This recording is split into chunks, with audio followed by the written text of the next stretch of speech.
మనసు మాటలు కాదుగా రామ చక్కని సీతకి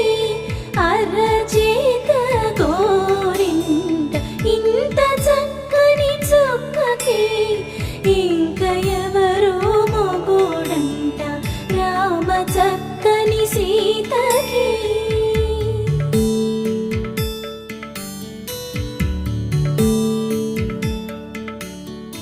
ఇందువదన కుందరదన మందగమన భామ